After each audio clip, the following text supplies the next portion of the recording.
Milk తాగుతున్నావా?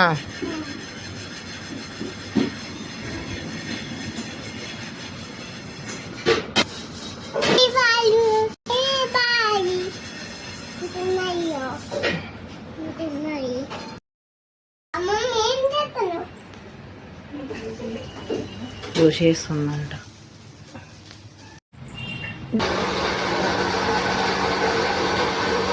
చేస్తున్నావు? ఏం కావాలి మళ్ళీ? చట్నీ కావాలా? ఏం కావాలి? చట్నీ కాలేదట్రా. ఒకటి చూడండి, నేను నైట్ అన్నం తిండి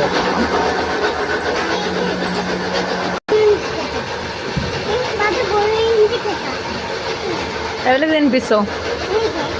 నాకు తినిపిస్తావా? బయటికి వెళ్ళి తినిపిస్తావా నాకు? ఎందుకు?